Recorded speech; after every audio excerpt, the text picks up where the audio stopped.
Guys, നമ്മുടെ ഒരു പുതിയ വീഡിയോയിലേക്ക് എല്ലാവർക്കും സ്വാഗതം. നമ്മുടെ ഇന്നത്തെ ഒരു വീഡിയോ വന്നിട്ട് അത്യാവശ്യം കുറച്ച് പേർക്കെങ്കിലും ഇൻട്രസ്റ്റഡ് ആയിട്ടുള്ള ഒരു വീഡിയോ ആണ് കേട്ടോ. രാവിലെ ഒരു 6 മണി 6:15 ആയപ്പോൾ തന്നെ നമ്മൾ നമ്മുടെ വീട്ടിൽ നിന്ന് ഇറങ്ങിയിട്ടുണ്ടായിരുന്നു. ഞാനും പപ്പയും കൂടിയാണ് കേട്ടോ പോകുന്നത്. നമ്മുടെ വീടിനടുത്ത് തന്നെയുള്ള ഒരു ബീഫിന്റെ ഒരു കടയാണ്. നമ്മൾ രാവിലെ തന്നെ പോയിട്ടുണ്ടായിരുന്നു. ഇന്ന് ഈസ്റ്റർ ദിവസമാണ്. ഈസ്റ്റർ ദിവസം എടുത്ത ഒരു വീഡിയോ ആണ് കേട്ടോ. നമ്മൾ നല്ല ബീഫ് കിട്ടുന്ന ഒരു സ്ഥലമാണ്. അങ്ങനെ രാവിലെ ഞങ്ങൾ പോയി ബീഫൊക്കെ വാങ്ങിച്ചിട്ടുണ്ടായിരുന്നത്. എന്ത് രസമാണെന്ന് നോക്കിക്കോ, ഇങ്ങനെ ചകാന്നവരെ ഇങ്ങനെ കൊത്തി അരിയുന്നത്. എന്തുമാത്രം വേദന സഹിച്ചിട്ടുണ്ടായിരിക്കും അല്ലേ. പക്ഷേ കഴിക്കുമ്പോൾ ഇതൊന്നും ആരും ഓർക്കാറില്ലല്ലോ. എന്തായാലും അത്യാവശ്യം ഞങ്ങൾ കുറച്ച് ബീഫൊക്കെ അവിടെ നിന്ന് വാങ്ങിച്ചു. നല്ല രീതിയിൽ തന്നെ ആ ഒരു ചേട്ടൻ നമുക്ക് കറിയുടെ രീതിയിൽ നമുക്ക് വെട്ടി തരുന്നുണ്ടായിരുന്നു കേട്ടോ. കുറേ നാളായിട്ട് ഞാൻ ആഗ്രഹിക്കുന്ന ഒരു വീഡിയോ ആണ് കേട്ടോ, ഇങ്ങനെ ചെയ്യണം എന്നുള്ളത്. അങ്ങനെ ബീഫിന് വേണ്ടുന്ന കാര്യങ്ങളൊക്കെ ഞാൻ ഇങ്ങനെ ചെയ്തുകൊണ്ടേ ഇരിക്കുകയാണ്. നമുക്ക് അതിന് വേണ്ടിയിട്ട് കുറച്ച് കുഞ്ഞുള്ളി വാങ്ങിച്ചിട്ടുണ്ടായിരുന്നു. ഞാൻ കഴിഞ്ഞ വീഡിയോയിലും ഇതിൻ്റെ ഒരു ചെറിയൊരു പാകങ്ങളൊക്കെ ഇട്ടിട്ടുണ്ടായിരുന്നു. അപ്പോഴും ഞാൻ പറഞ്ഞിട്ടുണ്ടായിരുന്നു ബീഫിന് വേണ്ടിയിട്ടായിരുന്നെന്ന്. പക്ഷേ ഈ ഒരു വീഡിയോ ഞാൻ അതിനകത്ത് ഉൾപ്പെടുത്തിയിട്ടുണ്ടായിരുന്നില്ല. കാരണം ഇത് ഞാൻ സെപ്പറേറ്റ് ചെയ്യാമെന്ന് വിചാരിച്ചിട്ടാണ് കേട്ടോ ഇങ്ങനെ മാറ്റി മാറ്റി വെച്ചിരുന്നത്. എന്തായാലും അത് ഇന്ന് നിങ്ങളുമായിട്ടൊന്ന് ഷെയർ ചെയ്യാമെന്ന് വിചാരിച്ചു. അപ്പോൾ നമ്മൾ കഴിഞ്ഞ ദിവസം കുറച്ച് കുഞ്ഞുള്ളി വാങ്ങിച്ചിട്ടുണ്ടായിരുന്നു. ഇത് നോർമൽ ഒരു കുഞ്ഞുള്ളിയെ പോലെ അല്ല കേട്ടോ, അത്യാവശ്യം കുറച്ച് വലുപ്പത്തിലുള്ളതും എന്നാൽ തീരെ ചെറുതുമല്ലാത്തതുമായി നമുക്ക് ഈസി ആയിട്ട് കൈകാര്യം ചെയ്യാൻ പറ്റുന്ന ഒരു കുഞ്ഞുള്ളി തന്നെയായിരുന്നു കേട്ടോ. അപ്പോൾ അതൊക്കെ ഒന്ന് നന്നായിട്ടൊന്ന് വൃത്തിയാക്കി എടുക്കുന്നുണ്ട്. പിന്നെ നമ്മുടെ പറമ്പിൽ തന്നെ നമുക്ക് കിട്ടിയിട്ടുണ്ടായിരുന്ന ഇഞ്ചിയാണ്, അതൊന്ന് റെഡിയാക്കി എടുക്കുന്നുണ്ട്. പിന്നെ ഞാൻ ഇതിനകത്ത് ചേർക്കുന്ന എന്തൊക്കെയാന്ന് വെച്ചാൽ തക്കാളി ചേർക്കാറുണ്ട്, പച്ചമുളക് ചേർക്കാറുണ്ട്. സാധാരണ രീതിയിൽ എനിക്ക് തോന്നുന്നു ഒട്ടുമിക്ക ആൾക്കാരും കറിയിൽ ഇങ്ങനെ ചേർക്കാറില്ല എന്നാണ് എനിക്ക് തോന്നുന്നത്. ഞാനും ഇതൊന്നും ചേർക്കാറുണ്ടായിരുന്നില്ല. ഇപ്പോൾ ഈ കുറേ കാലമായിട്ടാണ് കേട്ടോ ഇപ്പോൾ ഇങ്ങനെ ചേർത്ത് തുടങ്ങിയിട്ടുള്ളത്. എല്ലാവരുടെയും കാര്യമല്ല പറഞ്ഞത് കേട്ടോ, അത്യാവശ്യം കുറച്ച് പേരുടെ കാര്യമാണ് ഞാൻ പറഞ്ഞത്. അപ്പോൾ ഇതിനിടയ്ക്ക് നമ്മുടെ കറികളൊക്കെ വേറെയും റെഡി ആവുന്നുണ്ടായിരുന്നു. രാവിലെ നമ്മൾ ചിക്കൻ സ്റ്റൂ വെച്ചിട്ടുണ്ടായിരുന്നു, അതൊരു സൈഡിൽ ഇങ്ങനെ റെഡി ആയിക്കൊണ്ടിരിക്കുന്നു കേട്ടോ. അപ്പോൾ അതിന് വേണ്ടുന്ന തേങ്ങയും കാര്യങ്ങളൊക്കെ നമ്മൾ ഒന്ന് റെഡിയാക്കി വെച്ചിട്ടുണ്ട്. അതിൻ്റെ കൂട്ടത്തിൽ നമ്മളിങ്ങനെ കുഞ്ഞുള്ളി ഇങ്ങനെ റെഡിയാക്കിക്കൊണ്ടിരിക്കുകയാണ്. കുഞ്ഞുള്ളിക്ക് നമ്മൾ ഓവറായിട്ട് ഇപ്പോൾ 1 കിലോ ഇറച്ചിയാണ് എടുക്കുന്നതെന്നുണ്ടെങ്കിലും ഓവറായിട്ട് നമ്മൾ കുഞ്ഞുള്ളി ചേർത്ത് കഴിഞ്ഞാൽ ഒരുപാട് മധുരമായി പോകും കേട്ടോ. അങ്ങനെ അതുകൊണ്ട് ഓവറായിട്ട് എടുക്കേണ്ട കാര്യമൊന്നുമില്ല. ഇപ്പോൾ 1 കിലോ ബീഫാണ് നമ്മൾ ചെയ്യാൻ പോകുന്നതെങ്കിൽ ഒരു 1/4 കിലോയ്ക്ക് വേണ്ടി, അതായത് 250 ഗ്രാമിന് വേണ്ടിയിട്ട് ഒരു കുഞ്ഞുള്ളി എടുത്താൽ മതി. ചില ആൾക്കാരൊക്കെ സവാളയും കൂടെ ചേർക്കാറുണ്ട്, പക്ഷേ നമുക്ക് സവാളയുടെ ആവശ്യമൊന്നുമില്ല ഇപ്പോൾ. കാരണം നമുക്ക് അത്യാവശ്യം കയ്യിൽ കുഞ്ഞുള്ളി ഉണ്ടായതുകൊണ്ടും ഇത് തീരെ പൊടിയല്ലാതെ അത്യാവശ്യം കുറച്ച് വലുതും കൂടെ ആയതുകൊണ്ടും നമുക്ക് നല്ല രീതിയിൽ തന്നെ ടേസ്റ്റ് കിട്ടും കേട്ടോ. അത് കഴിഞ്ഞിട്ട് ഞാൻ ഇറച്ചി രാവിലെ വാങ്ങിച്ചിട്ടുണ്ടായിരുന്നല്ലോ, വെള്ളം ഒഴിച്ചിട്ടിരുന്നില്ല. കാരണം ഇറച്ചിയിൽ നമ്മൾ വെള്ളം ഒഴിച്ചിട്ടിരുന്ന് കഴിഞ്ഞാൽ ആ ഇറച്ചിയിലേക്ക് ഈ വെള്ളം അബ്സോർബ് ആയി പോവുകയും നമുക്ക് ബീഫ് കറി വെക്കുന്ന സമയത്ത് ആ ഒരു ടേസ്റ്റ് ഫീൽ ചെയ്യുകയും ചെയ്യത്തില്ല കേട്ടോ. അതുകൊണ്ട് ഞാൻ ബീഫിൽ വെള്ളം ഒഴിച്ചിട്ടിട്ടുണ്ടായിരുന്നില്ല. നമ്മൾ കഴുകാൻ പോകുന്നതിൻ്റെ കുറച്ച് മുമ്പാണ് കേട്ടോ നമ്മൾ വെള്ളം ഒഴിച്ച് കൊടുത്തിരുന്നത്. അവർ നമുക്ക് കട്ട് ചെയ്ത് തന്നെങ്കിലും നമുക്ക് നമ്മുടെ ഒരു രീതിക്ക് അനുസരിച്ചുള്ള ഒരു കട്ടിങ് ആയിട്ടുണ്ടായിരുന്നില്ല. അപ്പം ഞാൻ ഇതിനകത്ത് അത്യാവശ്യം ചെറിയ ചെറിയ പീസുകളൊക്കെ എടുത്തിട്ട് കുറച്ചും കൂടെ ഒന്ന് ചെറുതാക്കി എടുക്കുന്നുണ്ട് കേട്ടോ. എങ്കിൽ മാത്രമേ നമുക്ക് അത് ആ ഒരു രീതിയിൽ റെഡിയായി വരത്തുള്ളൂ. നമ്മളിപ്പോൾ ഇത് കുക്കറിലോ കാര്യങ്ങളായിട്ടൊന്നും വേവിക്കുന്ന ഒരു രീതിയിലല്ലല്ലോ ചെയ്യുന്നത്. അപ്പോൾ എത്രത്തോളം എന്നാൽ ഒരുപാട് ഓവറായിട്ടും ചെറുതായി പോകാൻ പാടില്ല, എന്നാൽ ഓവറായിട്ട് വലുതായി പോകാനും പാടില്ല. ആ ഒരു രീതിയിൽ നമ്മൾ അതിനെ ഒന്ന് കട്ട് ചെയ്തെടുത്തിട്ട് അതിനെ ഒന്ന് കഴുകിയെടുക്കുന്നുണ്ട്. അപ്പോൾ നമ്മൾ ഈ ഇറച്ചിയൊക്കെ കഴുകുന്ന ആ ഒരു വെള്ളം എന്ന് പറയുന്നത് നമ്മുടെ കൃഷികൾക്കൊക്കെ ഏറ്റവും നല്ലൊരു വളമാണ് കേട്ടോ. അങ്ങനെ ഞാൻ ആ കഴുകിയെടുക്കുന്ന വെള്ളമൊക്കെ അവിടെ ഒന്ന് സ്റ്റോർ ചെയ്തെടുക്കുന്നുണ്ട്. അവിടെ ഒരു പാത്രം വെച്ചിട്ടുണ്ടായിരുന്നു, ആ പാത്രത്തിലേക്ക് ഞാൻ ഒഴിച്ചു മാറ്റുന്നുണ്ട്. അതാകുമ്പോൾ നമുക്ക് നമ്മുടെ കൃഷികൾക്ക് ആ ഒരു വളവും ആവും, നമ്മുടെ ബീഫ് അത്യാവശ്യം നല്ല രീതിയിൽ നമുക്ക് കഴുകിയെടുക്കാനും പറ്റും. അങ്ങനെ ഏകദേശം എനിക്ക് തോന്നുന്നു ഒരു 3-4 വെള്ളത്തിന് വേണ്ടിയിട്ട് കഴുകിയിട്ടുണ്ടായിരുന്നു. എത്ര കഴുകിയാലും ഇതിൻ്റെ ആ ഒരു ബ്ലഡിൻ്റെ ആ ഒരു ഇതിങ്ങനെ നിൽക്കുന്നത് കൊണ്ടാണ് കേട്ടോ കൂടെ കഴുകിയെടുക്കുന്നത്. കുറേ പ്രാവശ്യം കഴുകിയിട്ടുണ്ട്. സാധാരണ എല്ലാവരും എനിക്ക് തോന്നുന്നു 2-3 തവണയൊക്കെ കഴുകാറുണ്ടായിരിക്കുള്ളൂ. പക്ഷെ ഞാനൊരു 4-5 തവണ കഴുകിയിട്ടുണ്ടായിരുന്നു. കാരണം എത്ര കഴുകിയാലും എനിക്കൊരു തൃപ്തിയായിട്ട് ഫീൽ ചെയ്യത്തില്ല. അങ്ങനെ അതൊക്കെ ഒന്ന് കഴുകിയതിന് ശേഷം അതൊക്കെ എടുത്തിരുന്ന ഒരു പാത്രങ്ങളും കാര്യങ്ങളൊക്കെ ഉണ്ടായിരുന്നു, അതൊക്കെ ഒന്ന് കഴുകി എടുക്കുന്നുണ്ട്. ഞാനിങ്ങനെ പാത്രങ്ങളൊന്നും കൂട്ടിയിടാറില്ല കേട്ടോ. അതെല്ലാം കഴിഞ്ഞിട്ട് നേരെ നമ്മൾ വെളിയിലാണ് കേട്ടോ നമ്മളെ ബീഫ് കറി വെക്കാൻ പോകുന്നത്. അങ്ങനെ അടുപ്പും കാര്യങ്ങളൊക്കെ ഒന്ന് കൂട്ടിയെടുക്കുന്നുണ്ട്. പപ്പയാണ് കേട്ടോ നമുക്ക് അടുപ്പ് റെഡിയാക്കി തരുന്നത്. ഇങ്ങനെ വാലക്കോല ഇങ്ങനെ കിടക്കുന്ന കണ്ടിട്ട് നിങ്ങൾക്ക് ആർക്കും ഒന്നും തോന്നണ്ട. കാരണം നമുക്കിങ്ങനെ പുറത്തങ്ങ് അടുപ്പുകളൊന്നും ഒരുപാടൊന്നും കൂട്ടിയിട്ടുള്ള ശീലങ്ങളോ കാര്യങ്ങളോ ഒന്നുമില്ല. പപ്പ 2 കട്ട വീതമായിരുന്നു കേട്ടോ വെച്ചിട്ടുണ്ടായിരുന്നത്. അതിനകത്ത് നിറയെ ഇങ്ങനെ കമ്പുകൾ അങ്ങോട്ടും ഇങ്ങോട്ടും തിരിച്ചും മറിച്ചും ഒക്കെ വെച്ച് കൊടുത്തിട്ടുണ്ടായിരുന്നു കേട്ടോ.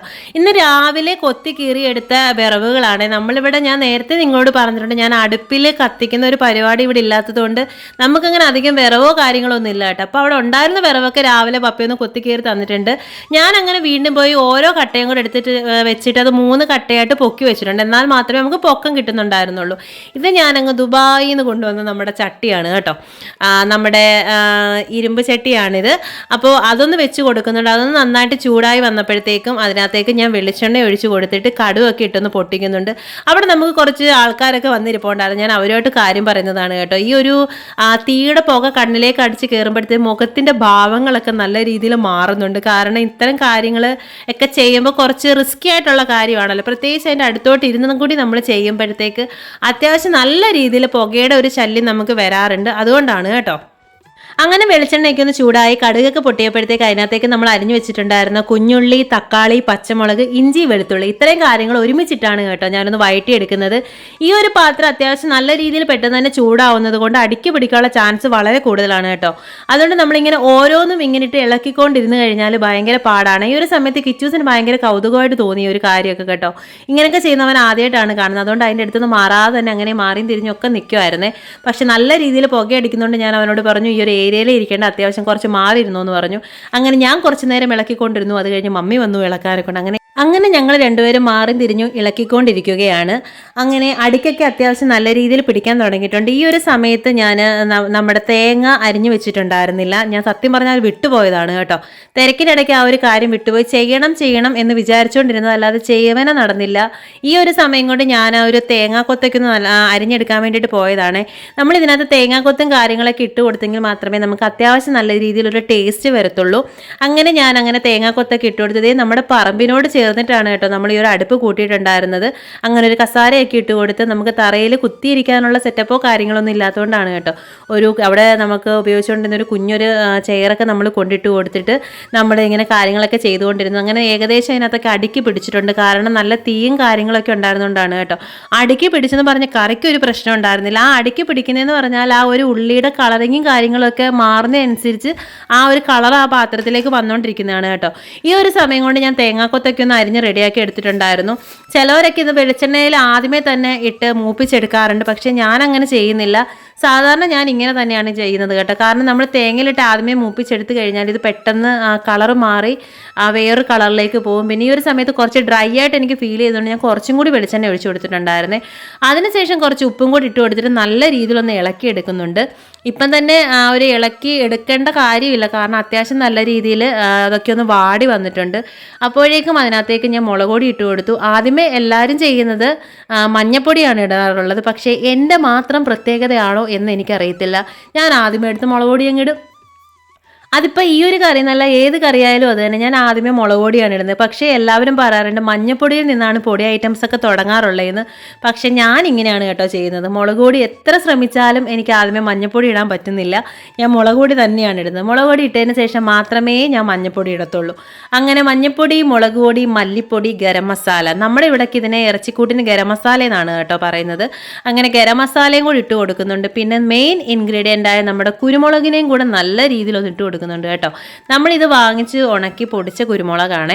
അങ്ങനെ അതും കൂടെ ഒക്കെ ഇട്ട് കൊടുത്തിട്ട് നമ്മുടെ കറീനെ ഒന്ന് സെറ്റാക്കാൻ വേണ്ടിയിട്ട് ഒന്ന് മസാലയൊക്കെ ആ ഒരു പച്ച മണമൊക്കെ മാറാൻ വേണ്ടിയിട്ട് കുറച്ച് നേരം ഒന്ന് ഇളക്കിക്കൊണ്ടേയിരുന്നു കേട്ടോ. അതിനുശേഷം നമുക്ക് കിട്ടിയിട്ടുണ്ടായിരുന്ന ബീഫ് അടിപൊളി ബീഫായിരുന്നു. ആ ബീഫ് നല്ല രീതിയിൽ കഴുകിയെടുത്ത് വെച്ചിട്ടുണ്ടായിരുന്നു. അതിൻ്റെ വെള്ളമൊക്കെ നല്ല രീതിയിലൊന്ന് വാർത്ത് മാറ്റി കളഞ്ഞിട്ട് ബീഫ് ഒന്ന് ഇട്ട് കൊടുക്കുന്നുണ്ട്. അങ്ങനെ ബീഫ് നമ്മളിങ്ങനെ കുറേശ്ശെ ഇട്ട് കൊടുക്കുകയാണ് കേട്ടോ. ആ മസാലയിൽ കിടന്ന് ഇനി അതിനെ ഒന്ന് നന്നായിട്ടൊന്ന് ഇളക്കിയെടുക്കണം. ആ മസാലയിൽ നല്ല രീതിയിലൊന്ന് പിടിക്കണം കേട്ടോ. പിന്നെ ഞാൻ ഈ ഒരു സമയത്ത് കുറച്ച് വെള്ളം ആഡ് ചെയ്യുന്നുണ്ട് കേട്ടോ. സാധാരണ ആരും അങ്ങനെ വെള്ളമൊന്നും ഒഴിച്ച് കൊടുക്കുന്നതായിട്ട് തോന്നുന്നില്ല. ഞാൻ വെള്ളം ഒഴിച്ച് കൊടുത്തിട്ടല്ല കേട്ടോ സാധാരണ ചെയ്യാറ്. പക്ഷേ ഈ ഒരു അടുപ്പിൽ വെച്ചേക്കുന്നതുകൊണ്ട് കുറച്ച് താമസമുണ്ട് നമുക്കിതൊന്ന് കുക്കായി കിട്ടാനെ കൊണ്ട്. അതുകൊണ്ടാണ് കേട്ടോ ഞാൻ വെള്ളം കുറച്ചൊന്ന് ഒഴിച്ചു കൊടുത്തത്. പക്ഷേ നമുക്ക് കറിക്ക് യാതൊരു മാറ്റങ്ങളും ഉണ്ടാവില്ല. നല്ല ടേസ്റ്റ് തന്നെയാണ്. ആ വെള്ളത്തിൽ കിടന്ന് കുറച്ച് നേരം നമുക്കിത് വേവേണ്ടതുള്ളത് കൊണ്ടാണ് കേട്ടോ നമ്മൾ തീയൊക്കെ എരിച്ചു കൊടുത്തു. നല്ല രീതിയിൽ അവിടെ കിടന്ന് നമ്മുടെ ഇറച്ചി വേവുന്നുണ്ട്. അത്യാവശ്യം നല്ല ടേസ്റ്റോട് കൂടി തന്നെ ആയിട്ടുള്ള ഒരു ബീഫ് കറിയാണ് കേട്ടോ നമുക്ക് കിട്ടിയത്. അപ്പോൾ ഒരു ഫൈനൽ റിസൾട്ട് എന്ന് പറയുന്നത് ഇങ്ങനെയാണ്. കുറച്ച് വെള്ളത്തോട് കൂടി തന്നെ നമ്മൾ എടുക്കുന്നുണ്ട്. കാരണം നമ്മൾ കപ്പയുടെ കൂടെ കഴിക്കാൻ വേണ്ടിയിട്ടാണ്. ഒരുപാട് ഞാൻ ഓവറായിട്ട് വറ്റിച്ചെടുക്കുന്നുണ്ടായിരുന്നില്ല. അങ്ങനെ ബീഫ് കറികളൊക്കെ അത്യാവശ്യം റെഡി ആയി കഴിഞ്ഞു. അപ്പോൾ ഞങ്ങൾ ഇനി ഫുഡൊക്കെ കഴിക്കട്ടെ കേട്ടോ. ബീഫ്, മോര്, നമ്മുടെ കപ്പയും ഉണ്ടായിരുന്നു. അപ്പോൾ അടിപൊളി ടേസ്റ്റ് ആയിരുന്നു കേട്ടോ. അപ്പോൾ നമ്മുടെ ഈസ്റ്റർ വിശേഷങ്ങൾ ഇതൊക്കെയാണ്. അപ്പോൾ ഇന്നത്തെ വീഡിയോ ഇത്രയേ ഉള്ളൂ. ബായ്.